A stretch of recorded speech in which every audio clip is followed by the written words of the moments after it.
Hola, muy buenos días. Muchísimas gracias por estar hoy acompañándonos en esta charla que vamos a tener con la doctora Silvia Ruiz. En esta charla vamos a estar hablando de todo lo que se relaciona con el estrés, situación pues que es de nuestro día a día, pues sabemos que es un tema de mucha actualidad y que nos compete a todos. Entonces vamos a estar hablando del estrés, de cómo se aparece en nuestras vidas, de cómo lo podemos manejar. Y acá se mientras entra aquí la señal, les voy contando entonces quién es esta invitada el día de hoy. Hola, buenos Aquí ya está días, ¿cómo Silvia. estás, Vicky? Hola Silvia, muy buenos días. Acá se está conectando pues ya una gran cantidad de personas, nos Qué van bueno. saludando. Bueno, y quería pues empezar agradeciéndote por acompañarme hoy a conversar de este tema tan importante, de tanta actualidad como es el estrés. Uno, pues porque el estrés es parte como del día a día de la vida cotidiana, que cuando se nos sube un poco la aguja es cuando ya se nos empieza a complicar, pero siempre va a ser importante como tener herramientas e información de cómo lo podemos resolver de la mejor manera, tramitar de la mejor manera, que no nos genere mayor malestar. Entonces, pues muchas gracias por acompañarnos. Procedo a presentarte para que comencemos entonces nuestra conversación. Pues le cuento a todos que tú eres médico psiquiatra, psiquiatra de la Universidad Javeriana, instructora del programa SMART de la Universidad de Harvard y especialista en terapia cognitiva basada en mindfulness de la Universidad de Oxford. Entonces, pues todo esto nos muestra que tienes un amplio conocimiento de todo este tema que vamos a conversar, tema que también mira uno mucho, como no solamente ya hablar del estrés y de la ansiedad, sino también de herramientas como el mindfulness y las orientaciones cognitivas, pues son de vital importancia y como de mucha Sí, que actualidad en el muchas momento. gracias. Bueno, cuéntanos un poco de ti, que no, cómo quieres empezar a contarnos de todo este Bueno, tema que tú pienso trabajas. que a raíz de la experiencia personal, primero que todo, yo comencé en este camino de la meditación y del mindfulness, más o menos en el año 2018 tal vez, por un compañero y un colega mío que era instructor y me llamó mucho la atención y me metí como en un curso con él como participante, me gustó mucho, sin embargo, como que, bueno, como todo lo fui dejando como a un lado. Ya después en el 2020, cuando llega la pandemia y ese estrés al que todos estuvimos sometidos, ¿m? Empezó como a tener un impacto pues importante en mí, en mi cuerpo, era la angustia de tener que ir a la clínica, de pensar si se iba a contagiar la familia o no, y decido retomar nuevamente como la práctica de la meditación. Y obviamente pues fue una herramienta súper útil para neutralizar todo lo que estaba pasando en ese momento. Y ahí decido como empezar a buscar cómo hago yo para formarme un poco más en esto. Aparece un congreso en la Universidad de Harvard de Medicina Mente-Cuerpo y ahí como que me meto yo en ese cuento. La verdad es que me pareció increíble esa conexión que existe como entre la mente y el cuerpo que hasta hace unos años era completamente desconocida. ¿Mm? De hecho, no sé, por allá como hacia finales de los años 70, eso era como todo un sacrilegio decir que las emociones o la parte mental tenía una injerencia en el cuerpo. Ujú. Eh, ellos en la universidad son como pioneros en los estudios que tienen que ver con la respuesta al estrés. ¿Mm? La respuesta al estrés es una respuesta fisiológica, eso es una cosa que es muy importante diferenciar porque todos pensamos que el estrés es una emoción y realmente el estrés no es una emoción, es una respuesta fisiológica del cuerpo. ¿Mm? O sea, hay algo que... Y área, ¿no? Es la que nos pone como en camino a funcionar hacia la actividad o la situación que Sí, tengamos desde que un punto de enfrentar. vista un poco más, digamos que biológico, más primario, lo que nos permite sobrevivir. La respuesta al estrés es la que nos permite sobrevivir. Entonces, es una cosa fisiológica que sucede en el cuerpo. Entonces, yo me enfrento ante una amenaza o mi cuerpo se siente amenazado de alguna manera, ¿sí? Y lo que hay es una activación de ciertas áreas del cerebro que activan un eje hormonal muy importante, que es el eje hipotálamo, hipófisis suprarrenal. Eso hace que haya una liberación de adrenalina, y la adrenalina lo que hace es que me sube la frecuencia cardíaca, me sube la frecuencia respiratoria, me genera tensión muscular, toda mi circulación se va hacia el cerebro, a los músculos y al corazón, para que yo tome en ese momento la decisión de si me enfrento a esa amenaza o si salgo corriendo. Eso es lo que sucede si yo voy en un bosque y me encuentro, qué sé yo, un oso, ¿sí? El problema es, o sea, todo va perfecto hasta que digo, pero no siempre me encuentro a un oso. O sea, que me encuentre un oso es muy raro. Y ahí es donde aparece como lo que sucede en la vida moderna, ¿no? Cualquier cosa, un pensamiento, un recuerdo, una situación de pronto que no es tan relevante.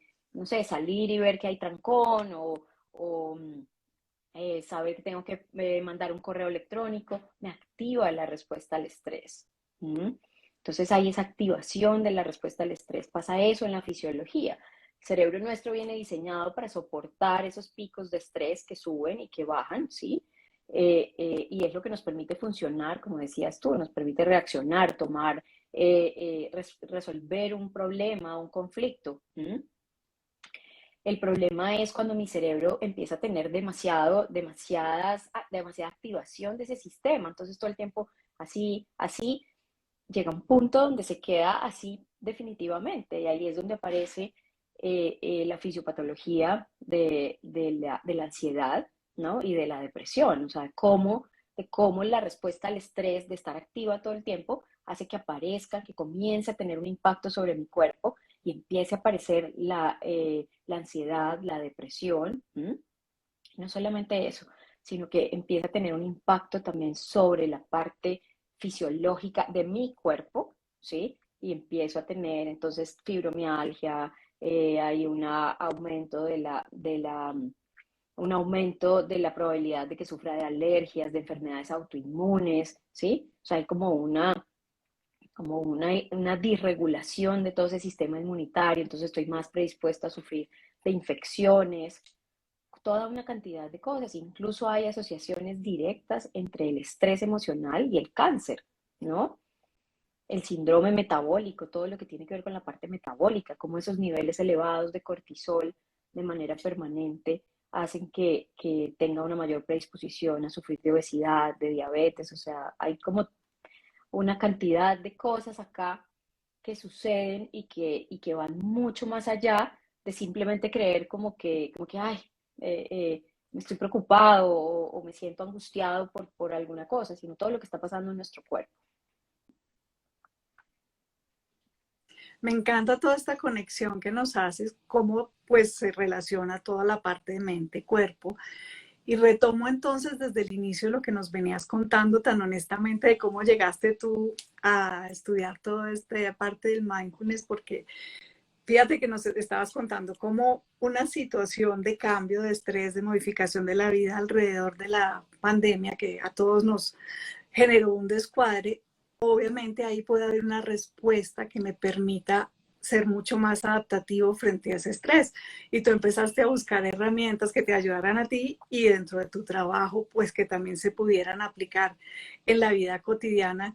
Y así, pues, de alguna manera todos los que estamos hoy en este planeta hemos sobrevivido a esta situación, solo que unos más adaptativos que otros, unos como con respuestas seguramente menos, menos agobiantes y menos deteriorantes para unos que para otros. Yo siempre pongo el ejemplo de si a mí me suena el celular, pues ese timbre es una señal de alarma que me dice que alguien me necesita y pues yo ya decido si respondo o no. Pero si el celular se queda pitándome todo el día y sonándome ahí todo el día y se trabó y no lo logro apagar, pues ya eso no es una información que yo esté necesitando y que me genere una utilidad, sino que me empiezas a desesperar, como, ¿y ahora qué hago yo con este celular? Que hasta ganas le dan a uno de botarlo lejos, ¿no? Más o menos eso es lo que empieza a pasar cuando esas alarmas fisiológicas se queda como pegada a esa alarma, y genera todo este cambio a nivel del cuerpo que nos explicabas tú, generando hasta pues situaciones cardiovasculares, metabólicas, la misma obesidad, y asociaciones pues hasta el punto del cáncer, ¿no? de tener una alarma prendida indefinidamente y muchas veces ya sin un estímulo que me lo esté generando en el momento, porque cuando la causa-efecto está muy asociada, pues eso es como algo más funcional, pero cuando yo sigo respondiendo y ya ni siquiera está la causa, pues ya estoy patinando y dándole vueltas como a una misma situación. Eh, con todo este enfoque que empezaste tú entonces a estudiar y a retomar de lo que años atrás tú nos contabas que había empezado a entender de la meditación y demás, ¿cómo es que has visto que todas estas herramientas nos pueden ir colaborando en este manejo del Bueno, ahí es muy estrés y demás? importante, Vicky, entender un concepto que se llama la carga alostática. La carga alostática es una ecuación de la medicina mente-cuerpo que es muy importante y es la carga de estrés que yo tengo sobre las estrategias que yo uso para contrarrestarlo, ¿sí? La carga de estrés muchas veces es muy difícil de controlar, ¿sí? O sea, tú no controlas el trancón, no controlas el hecho de tener que ir a trabajar, o sea, las cosas cotidianas realmente son muy difíciles de controlar. Por ejemplo, en el caso de la pandemia era algo que se salía de nuestras manos, o sea, era una situación en la que no podíamos hacer nada.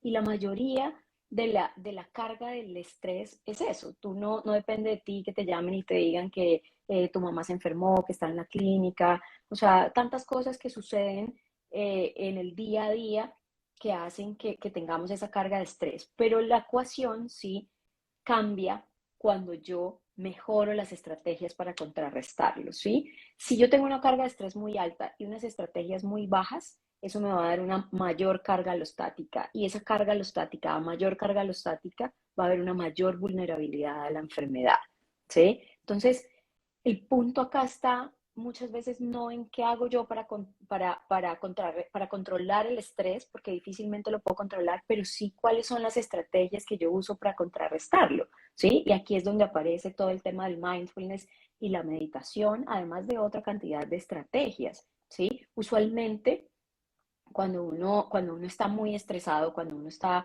agobiado por alguna situación, uno termina dejando lo que mejor le hace.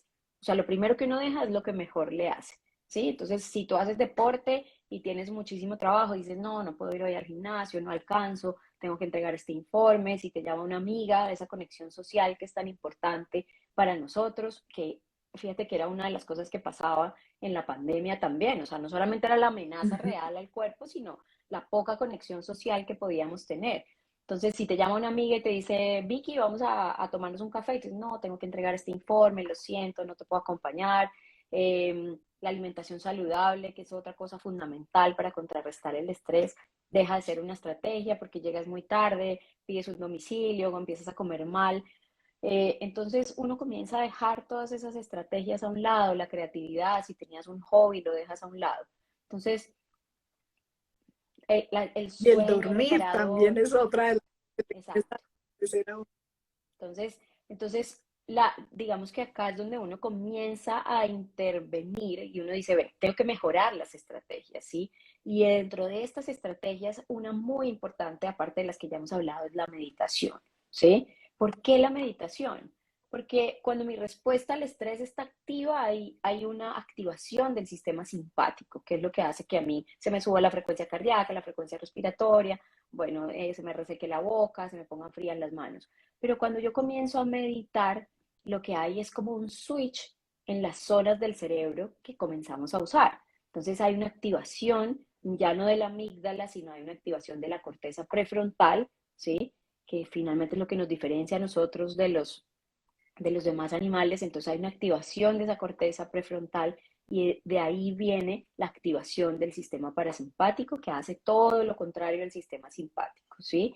Por eso la meditación es una herramienta tan útil, ¿sí? Muchas veces para contrarrestar el estrés, Vicky, las estrategias, por ejemplo, los tipos de terapia como hablada, como de hablar o las situaciones traumáticas, que finalmente es como una activación permanente de ese sistema nervioso central como que se quedó pegado ahí en esa situación, en esa exposición a esa situación traumática.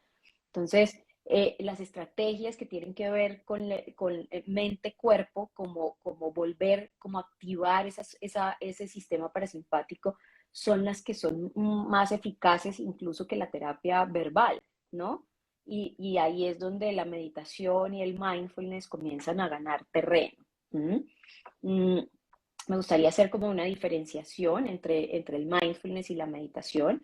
Realmente el mindfulness es una técnica de meditación. Técnicas de meditación, pues hay muchas, ¿sí? Es una tradición milenaria que todos conocemos que viene pues de la filosofía budista y el mindfulness ya es una técnica terapéutica, psicoterapéutica. Ya deja de un lado sin querer decir que no influya la parte filosófica y ya se vuelve una cosa terapéutica. El mindfulness también se divide como en dos tipos de práctica. Uno es la práctica formal, que es cuando yo me siento a meditar, cuando yo siento a practicar la conciencia plena, ¿sí? De estar en este momento con mi respiración o con el ancla que escoja, los sonidos, las sensaciones de mi cuerpo. Y la práctica informal, que es cómo yo salgo de ese piloto automático y empiezo a estar en el momento presente con la actividad que esté haciendo. ¿Mm?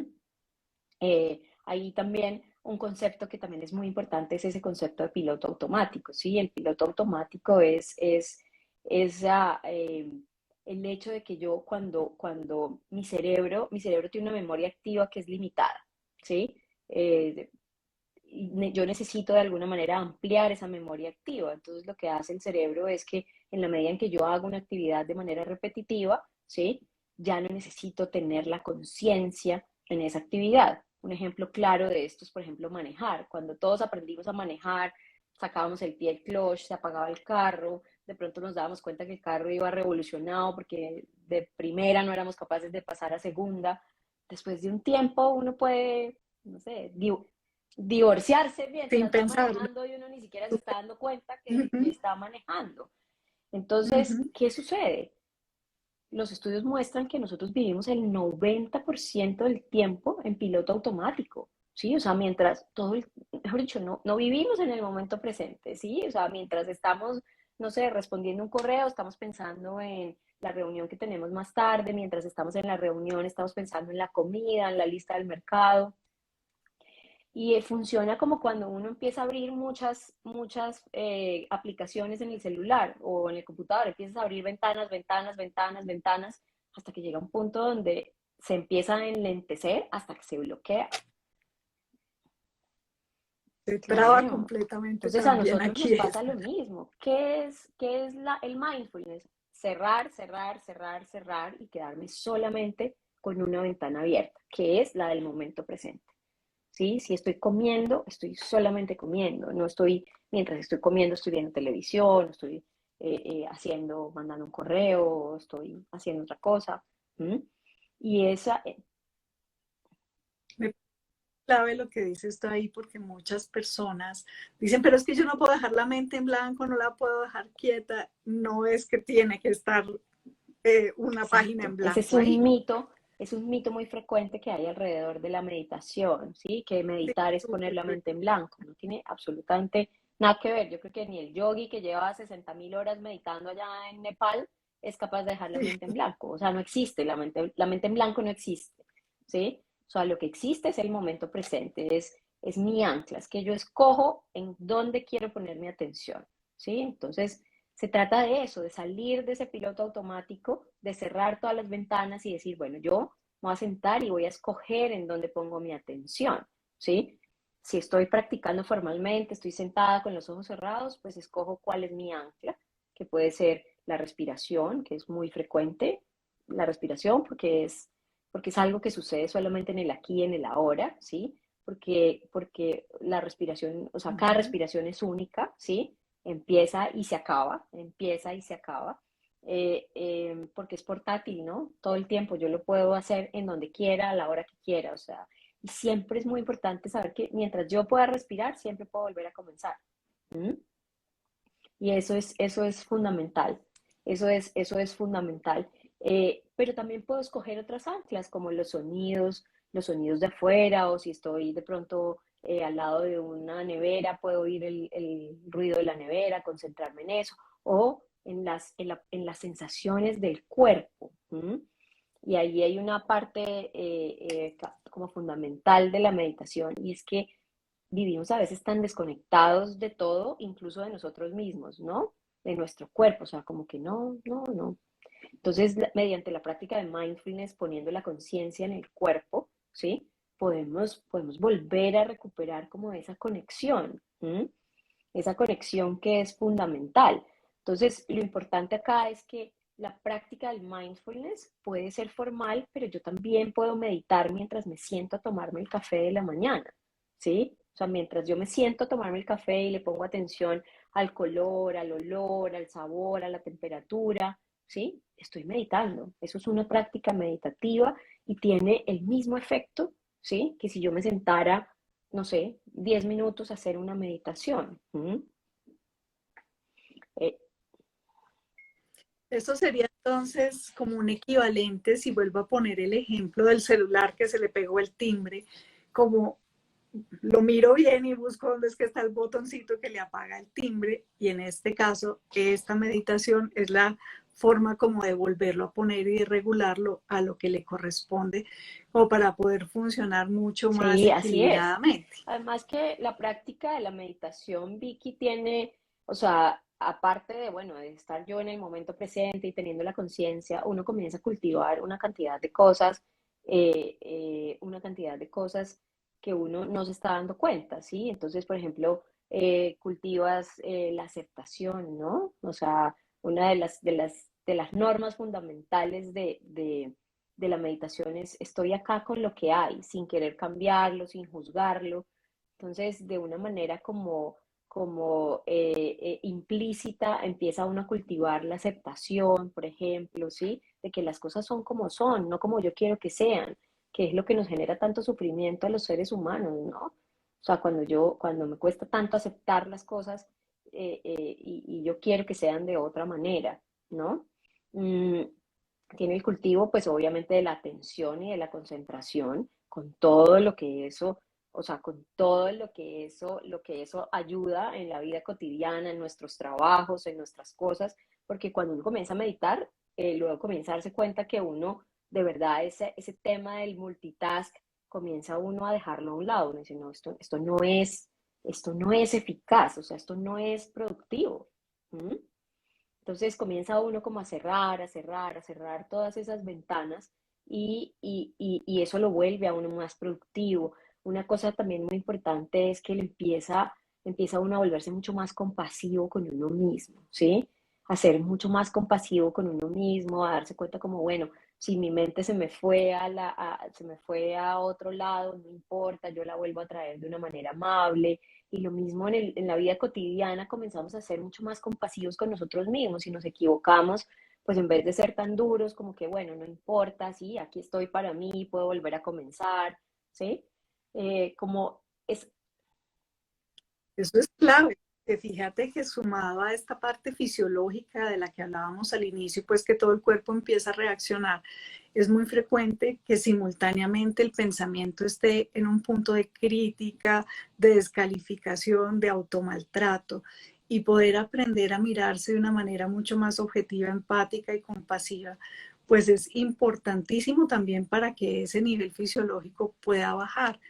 Y esa es una entonces de los pilares, digamos, sobre los que se apoya toda esta claro, práctica del comienzas además mindfulness. también, Vicky, uno pues mejora la conexión con las demás personas, ¿no? También mejora muchísimo la empatía porque uno, pues en la medida en que uno está más tranquilo, pues obviamente uno va por la vida con más tranquilidad. Entonces, no sé, si estás haciendo la fila en el supermercado y ves que la señorita está entrenándose, sí, y se demora un montón y tiene que buscar los códigos, pues seguramente al ser más tranquilo, pues no te desesperas, no le haces mala cara, no, sí, y comienza uno a ser más tolerante también con las cosas de los demás. Una cosa que es muy importante en la práctica de la meditación y que mejora muchísimo a nivel clínico en los pacientes, por ejemplo, que sufren de depresión o de ansiedad, es que hay una disminución significativa de la rumiación.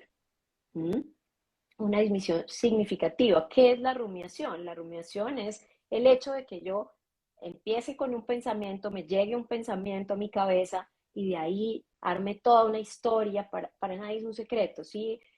Si llamo yo a mi pareja y no me contesta el teléfono y eso me activa a mí la sensación de que ay, no quiere hablar conmigo, entonces empieza a aparecer el siguiente pensamiento, no quiere hablar conmigo, eso quiere decir que la relación se está enfriando, que vamos a terminar, y si vamos a terminar, ¿yo qué voy a hacer? ¿Me voy a quedar sola?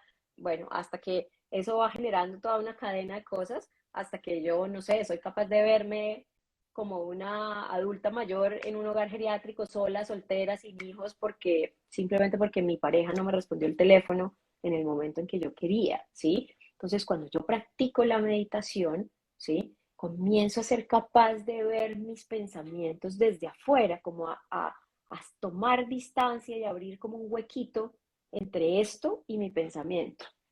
¿Mm? Y soy capaz de...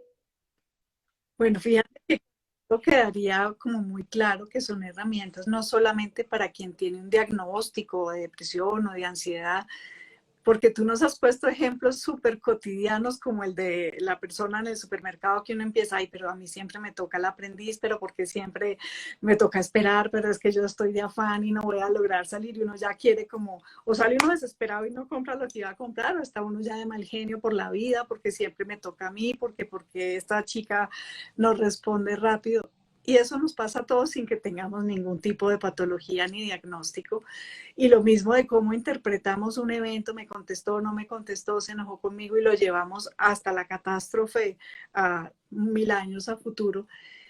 Quiere decir que son herramientas para la vida cotidiana también, o sea que sirven ambos sentidos, ¿no? Para quien tiene un diagnóstico y pues esta puede ser una herramienta terapéutica que se sume a todas las otras que esté teniendo, pero también para todos nosotros en nuestra cotidianidad, en ese estrés que estamos enfrentando por cosas tan básicas como hacer la fila en el Así supermercado. es. Realmente, por ejemplo, en las culturas orientales, la meditación, pues obviamente hace parte de su práctica como religiosa, pues la enseñan desde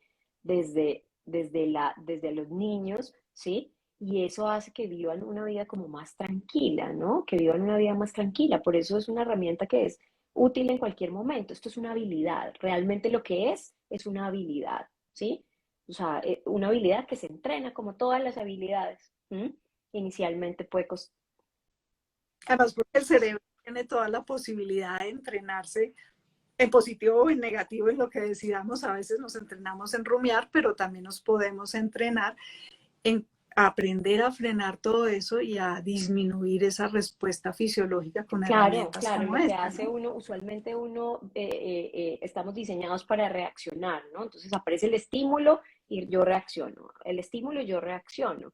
Cuando uno comienza a meditar, lo que hace, lo que les estaba diciendo antes, uno abre ese espacio, ¿no? Entonces ya yo ya no reacciono, sino que respondo, que son dos cosas distintas, porque soy capaz de parar en ese momento, ¿sí? De reflexionar, de respirar, de reflexionar y responder desde otra perspectiva completamente distinta. ¿Mm? ¿Sí? Ver las cosas desde un punto distinto porque yo abrí ese espacio, ¿sí? Logré abrir ese espacio.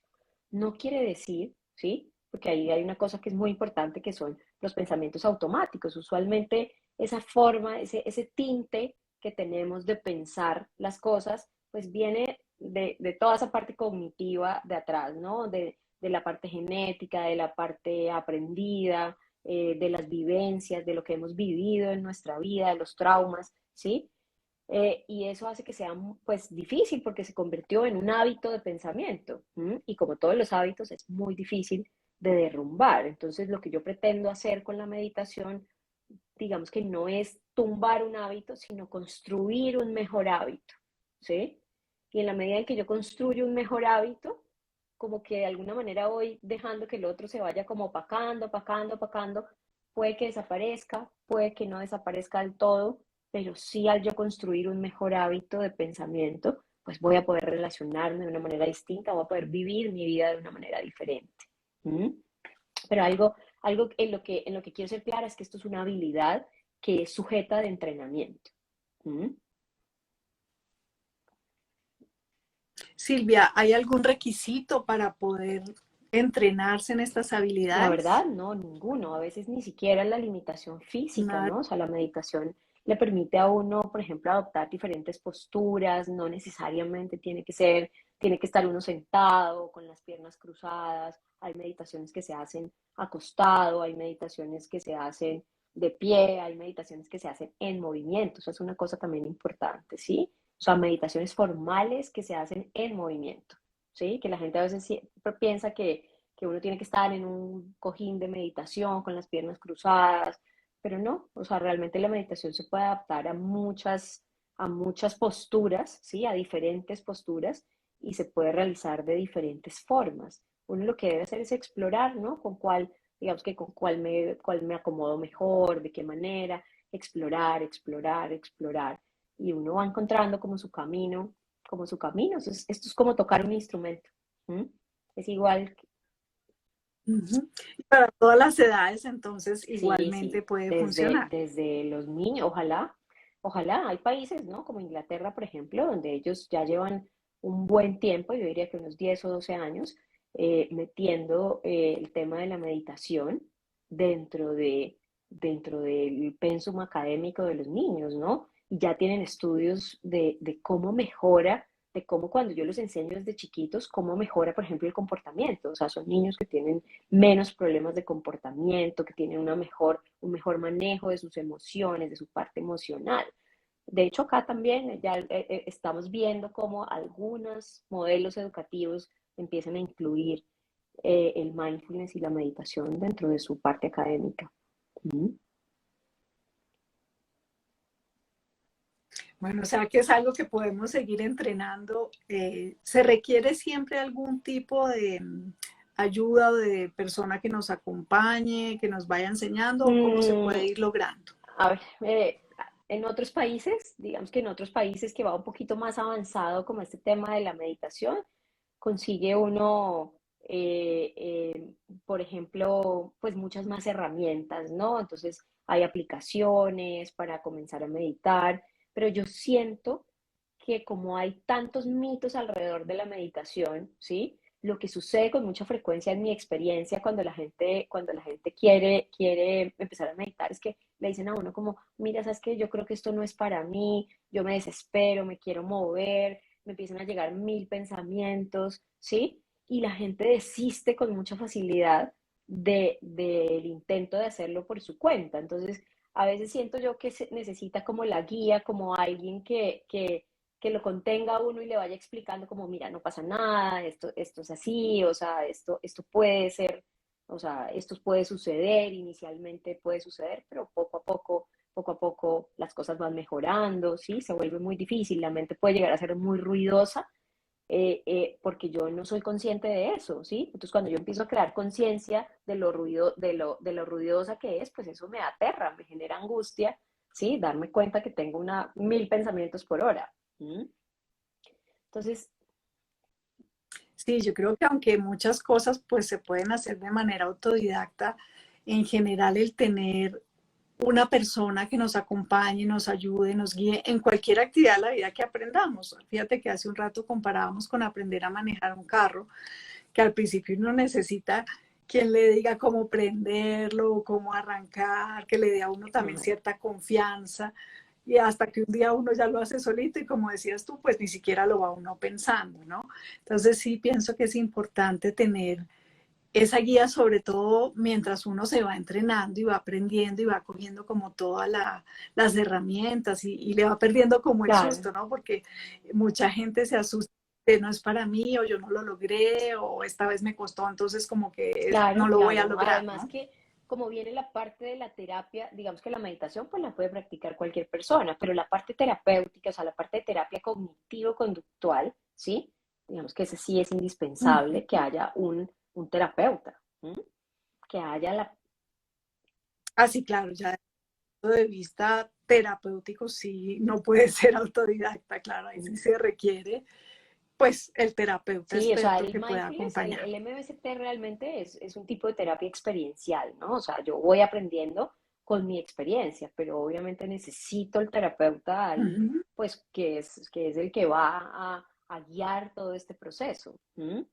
Como ese proceso Y una vez yo ya estoy metida en ese proceso, ya he aprendido este tema de los hábitos de pensamiento, pues de ahí sí ya puedo, digamos que puedo seguir adelante yo solo con la práctica. ¿Mm? Recapitulando un poco, entonces yo resumiría que estamos hablando que a veces la amígdala es la que percibe pues la situación de riesgo, de peligro, responde, manda todas las señales, se le pega la aguja y a veces es necesario pasar a lo que hablábamos de esto que nos diferencia del resto de los seres vivos, que es toda esta parte de la corteza prefrontal y de la corteza cerebral, que se puede lograr entonces que entre esta a funcionar, que llevará a que el sistema parasimpático, que es el que calma, el que baja toda esa hiperrespuesta, empiece a generar esta calma, y que una de las herramientas entonces que nos puede servir aquí tiene que ver con todo lo de la meditación. Y nos explicabas que el mindfulness es una técnica de meditación y que definitivamente pues está en la posibilidad de que cualquiera de nosotros pues lo pueda usar. Creo que ese sería como una recapitulada hacia grandes rasgos. ¿Quisieras agregar algo más para abrir a un Así es. espacio de Pues no, preguntas? Vicky, no, me parece que lo hiciste muy bien, está como los puntos clave, están clarísimos acerca de lo que conversamos, ¿m? De lo que conversamos. Muchas gracias. A ti, gracias. Bueno, demos un espaciecito aquí de preguntas. Mientras tanto, pues te cuento que de los comentarios, pues muchas personas han estado escribiendo que les parece muy interesante pues toda la técnica, y que qué bueno que desde los niños pues se empiece a usar. Alguien también hacía énfasis pues con respecto a los síntomas fisiológicos a nivel del aparato gastrointestinal, pues que a veces son también de los ruidosos, ¿no? De toda esa sensación de malestar, de diarrea, de estreñimiento, de dolor abdominal, de distensión, asociado como una respuesta, pues una hiperrespuesta fisiológica. Entonces, pues alguien estaba como subrayando que ese era uno pues también de los temas que se disparaba pues desde esa parte de la amígdala. Ahí lo que sucede también es Nos que han... cuando hay esa liberación masiva de adrenalina, ¿sí? Lo que hay es como un cortocircuito de la circulación, o sea, la digestión se come una gran parte de nuestra circulación. Entonces, lo que hay en ese momento es que hay como un bloqueo de toda esa circulación que va hacia la parte digestiva, ¿sí?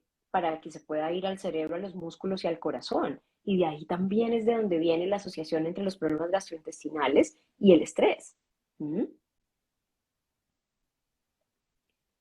Sí, que definitivamente eso está súper conectado. A veces algunas personas se sorprenden cuando van al gastroenterólogo y obviamente pues ya hecha endoscopia, colonoscopia y todo lo que hay que hacer, y les dicen pues que qué bueno que pudieran tener Sí, una consulta con un profesional en salud mental, o incluso a veces el gastroenterólogo envía un medicamento antidepresivo ansiolítico, o recomiendan algún tipo de terapias. Las personas dicen, pero venga, si yo vengo es por dolor de estómago o por diarrea, ¿por qué me están como cambiando el chip?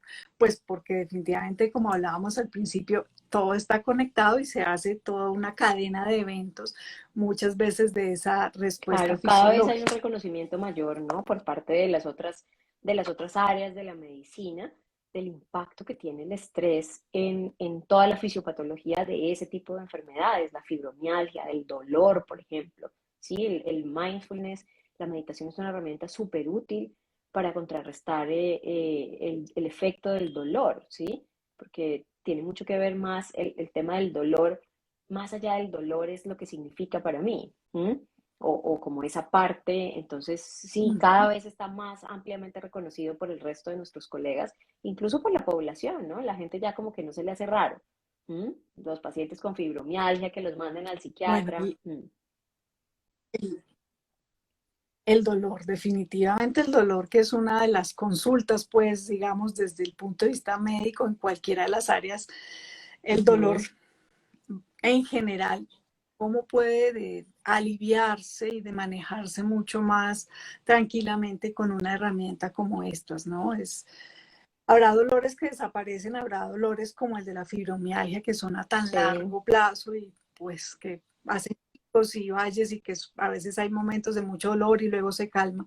Sí que es una lo que herramienta aquí sucede con la útil. meditación y el dolor y con muchas otras emociones es que yo logro digamos, no me identifico con el dolor, que es una cosa que le pasa mucho a la gente que sufre de dolor crónico, ¿sí? Ellos se convierten en el dolor, ellos son el dolor, ¿sí? Entonces Ujú. lo que hace la meditación es que logra generar como esa desidentificación con el dolor y darme cuenta que detrás del dolor físico hay otra cantidad de, o sea, yo soy otra cosa, ¿sí? Más allá de este dolor. Entonces me relaciono de una manera distinta, logro darme cuenta cómo el dolor va y viene, ¿sí? No es algo que esté permanente, o si está permanente, pues difiere la intensidad, o sea, no todo el tiempo es igual. Hay momentos donde donde puedo estar con menos dolor, otros con más dolor, pero todo es impermanente, ¿no? Sí, qué importante lo que dices, porque a muchas veces las personas con enfermedad crónica y con dolor, esto se vuelve pues tan difícil que se vuelve casi parte del ser y de la personalidad y la gente dice yo soy diabético, yo soy Exacto, depresivo, yo soy hipertenso, y pues porque casi que me identifico con, y empezando por el lenguaje y de ahí para adelante, pues con todas las herramientas que me permitan saber, sí, sí tengo una enfermedad, sí padezco unos síntomas, pero no me hacen, no son solamente, no son los que exactamente, me definen como exactamente, persona, ¿no? exactamente. Sí, muy importante. Tenemos una pregunta y dice, ¿es válido decir que una persona medita mientras corre 2 horas por una carretera con Claro, naturaleza? siempre lo que les estaba comentando antes, ¿sí? O sea, uno puede llevar la meditación a cualquier actividad que uno hace. ¿M? O sea, yo puedo lavar los platos con una actitud meditativa. Si tengo activos mis 5 sentidos en lo que estoy haciendo. ¿M? Usualmente, por ejemplo, las prácticas meditativas llevadas hacia el deporte tienen mucho que ver con llevar, o sea, mi ancla de atención es, por ejemplo, la cadencia, entonces cómo sincronizo yo la cadencia de la bicicleta o de ir corriendo con mi respiración, ¿sí?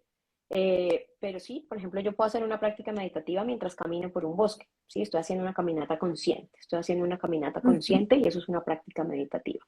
Ujú. O sea que son muchas las formas en que uno puede estar. Y cada, lo que decías tú, yo pienso que aquí es como cuando uno se prueba los zapatos, ¿no? Hay que probar y entender a mí cuál me sirve. No es que la talla que yo compro siempre me va a servir, incluso dependiendo de la marca y todo, habrá algo que me aprieta y algo que no. Cada uno encontrará como su mejor espacio para esa meditación y Claro, para esa sin conexión. embargo, por ejemplo, quiero aclarar que el hecho de meditar sentado con los ojos cerrados en la posición tradicional de meditar también es muy importante, ¿sí? Ujú. Porque yo cultivo ahí muchas cosas, ¿m?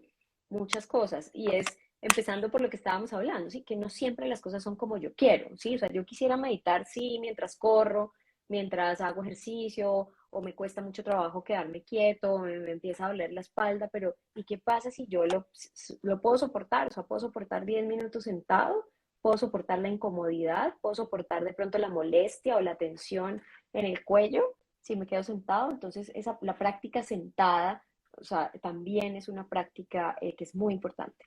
¿Mm? O sea, cultivar como la capacidad de quedarme ahí también es muy importante. Sí, la capacidad de aquietarse, ¿no? Porque así como decíamos que no es que toque dejar el cerebro totalmente en blanco, la mente sin pensamientos, pero sí buscar aquietarse lo máximo posible. O sea que aunque con el movimiento se puede dar todo el tema de la meditación, pues es bastante bueno que se logre también en el Claro, proceso de la quietud. así es, así es. Entonces, Aquí hay una pregunta que se me hace muy pertinente y es que si hay consejos sobre si hay algún momento del día en que sea más productiva la mm, meditación. una de las, bueno, es muy importante no quedarse dormido. Esa sí es estar alerta, o sea, el estar alerta sí es fundamental, ¿sí? Para poder meditar, o sea, muchas veces la meditación da sueño, ¿sí? Porque obviamente pues induce también un estado de relajación a veces, ¿sí? Y puede generarnos sueño, pero también el sueño puede ser como una aversión hacia, ¿no? Como una evitación, un mecanismo evitativo hacia el hecho de meditar. Pero realmente no hay, uno lo que pretende cuando está comenzando es unir, por ejemplo, la meditación a algún hábito que ya tengan. Entonces, antes del café, después de bañarse o antes de acostarse. ¿M? Pero uno lo puede practicar en cualquier momento, en cualquier momento. ¿M? Siempre y cuando esté uno alerta. Ujú. Y por acá nos dicen que si cuando el cuerpo se afecta a nivel general por el estrés, es lo que comúnmente se llama somatizar. Mm, esa pregunta la podemos responder las dos. La somatización se ha usado, pienso yo que de manera errónea, ¿sí? La gente a veces se siente insultada cuando algún médico le dice usted está somatizando, ¿sí? Pero Mm. exacto, Inventando es lo que la pero mayoría de la gente interpreta, la ¿no? somatización viene de la traducción de síntomas emocionales, ¿sí? En síntomas físicos. Esa es la somatización. Mejor dicho, para responder concretamente, sí, sí, sí es. Sí, definitivamente es la traducción de las emociones puesta en alguna parte de nuestro cuerpo, ¿no? Yo siempre digo que si el sistema cardiovascular tiene como órgano principal el corazón, el respiratorio, los pulmones, toda la parte de nuestras emociones tiene todo el cuerpo disponible, no tiene una sola parte, sino que se puede expresar en toda nuestra corporalidad, ¿no? Entonces, como toda esa situación emocional que está como buscando expresarse y salir de alguna manera empieza a salir en una expresión en nuestro cuerpo. Entonces no es invento, ¿no? No es que la persona quiera molestar o se esté inventando algo, sino que lo que refiere sentir efectivamente lo siente, pero viene pues generado a Así través de es, un tema así es. emocional. Acá nos preguntan también si es posible utilizar la meditación y la respiración en momentos en que se está sufriendo una crisis de dolor crónico para ayudar a que sea más llevadero. En mi caso, dolor crónico de neuropatía, dice Sí, la claro, el persona. cultivo o sea, la práctica de la meditación sí tiene un impacto significativo sobre la forma como yo me relaciono con el dolor. ¿Mm? Sí, y mucho más pienso yo en los casos de dolor crónico, precisamente, porque hay dolores que uno sabe, bueno, si me dio esta migraña, yo sé que seguramente ya mañana no la tengo. Pero las personas que tienen dolores crónicos y que pueden tenerla mañana y una semana y X número de días, pues con mayor razón, tú dijiste algo que me parece muy clave resaltar, aprenderse a relacionar con ese dolor, ¿no? Porque es que ese que va a estar acompañándome ahí de manera indefinida, pues hay que aprender a saber cómo me llevo Sí, con tiene ese mucho que dolor, ver ¿no? con el mundo en el que vivimos últimamente, donde queremos deshacernos, ¿no? Nosotros vivimos deshaciéndonos de emociones negativas, solo queremos que las emociones positivas estén en nosotros, nos invade el celular, los mensajes por todas partes, de que uno tiene que ser positivo, de que solamente las emociones positivas son bienvenidas, ¿no? Pero uno también con la meditación comienza a aprender que las emociones negativas hacen parte de la vida, o sea, es un constante cambio. A veces estamos en la buena y todo nos funciona, la vida nos sonríe, o a veces estamos en la mala, pero se cultiva la impermanencia, ¿no? Y eso nos permite, ese es un cultivo muy importante, la impermanencia, ¿sí? Y es que nada es definitivo, nada es permanente, ni lo bueno ni lo malo, y eso me sirve para transitar de una mejor manera, ¿sí? Por lo negativo y apreciar y tener gratitud por lo positivo, ¿sí? Porque sé que no va a durar, que no va a durar siempre. ¿Mm? Sí, a veces este afán de que todo lo que no me gusta, lo que me incomoda, hay que pasarlo rapidito, nos termina haciendo sufrir mucho más el evento que puede estar generando malestar y lo sufrimos el doble en ese afán de que no puedo, no lo logro, no quiero, no me interesa.